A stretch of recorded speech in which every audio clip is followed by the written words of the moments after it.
Bapak Ibu, kali ini kita akan coba berbagi informasi terkait dengan honorer Bapak Ibu, di mana untuk tahun 2024 selain gaji pokok ya yang akan diterima oleh tenaga honorer, juga ada tunjangan ya buat honorer.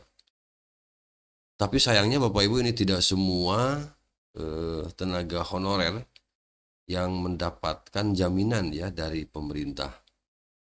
Untuk itu, silahkan nanti Bapak Ibu simak ya videonya sampai tuntas Bapak Ibu.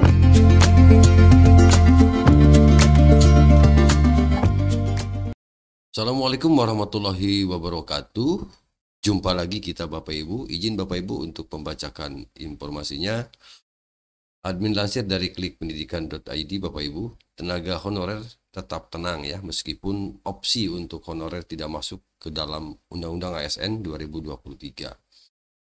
Jadi untuk honorer Bapak Ibu, opsi honorer ini tidak masuk ya ternyata ke dalam Undang-Undang ASN 2023 yang sudah disahkan ya oleh pemerintah itu pada 3 Oktober ya 2023. Tetapi Bapak Ibu, bahwa pemerintah menjamin adanya tunjangan ya untuk tenaga honorer selain gaji pokok.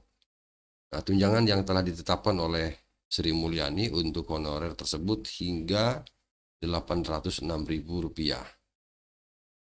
Nah, fungsi disahkannya Undang-Undang ASN 2023 itu tak lain supaya honorer dapat terus bekerja, di mana Undang-Undang ASN 2023 tersebut berfungsi sebagai payung hukum tentunya bagi tenaga honorer yang datanya telah masuk ke BKN.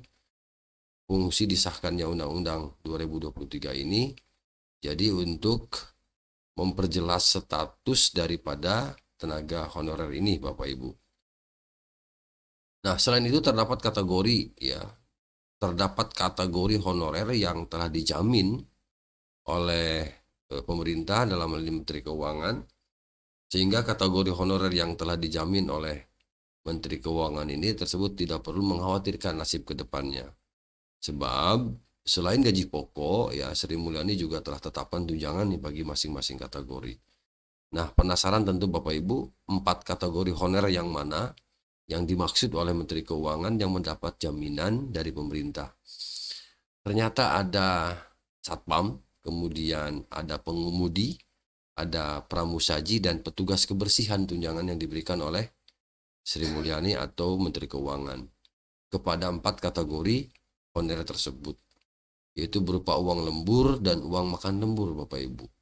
Nah, untuk besaran uang lembur ini akan diterima oleh 4 kategori honorer tersebut sebesar 20.000, dan untuk uang makan lembur sebesar 31.000. Jadi ada uang lembur, ada uang makan lembur. Jadi ada dua, beda ya. Uang lembur 20.000 dan uang makan lembur itu 31.000. Nah, aturan mengenai pemberian tunjangan kepada tenaga honorer tersebut ini telah diatur dan dimasukkan ke dalam aturan PMK, Peraturan Menteri Keuangan nomor 49 tahun 2023. Jadi hanya ada 4 kategori: satpam, kemudian pengemudi, ya, lalu pramusaji dan petugas kebersihan, yang tentu sudah lama honor di masing-masing instansi, ya, baik daerah maupun pusat. Begitu Bapak Ibu. Nah, aturan yang telah diteken oleh Menteri Keuangan ini pada 3 Mei 2023 lalu, apabila honorer dapat bekerja lembur selama 26 hari, jadi estimasinya begini, apabila ini dapat bekerja lembur selama 26 hari dalam sebulan, ya, jadi maka uang makan lembur saja dapat dikantongi sebesar 806.000. Nanti ditambah dengan uang lemburnya ya Bapak Ibu. Jadi nanti ada uang makan, jadi uang makan lembur itu sebesar 806 ribuan, lalu ditambah dengan hitungan lemburnya itu 20.000 per jam ya. Jadi 20.000 jam kan tinggal mengalihkan saja. Nah, itu barangkali Bapak Ibu yang dapat diberikan ya oleh Menteri Keuangan 4 kategori itu. Dan mohon maaf, ini belum semua ternyata ya, tidak semua tenaga honorer seperti itu ya. Hanya 4 kategori tadi yang admin sebutkan. Nah, mudah-mudahan membawa berkah ya, dan rezekinya tentu halal. Ya, untuk itu Bapak Ibu selamat kepada teman-teman yang masuk ke 4 kategori ini. Mudah-mudahan ini bisa membantu terutama untuk kelangsungan hidup dirinya dan keluarganya. Demikian yang dapat Adwin sampaikan terkait dengan berita honorer. Mudah-mudahan bermanfaat. Terima kasih. Assalamualaikum warahmatullahi wabarakatuh.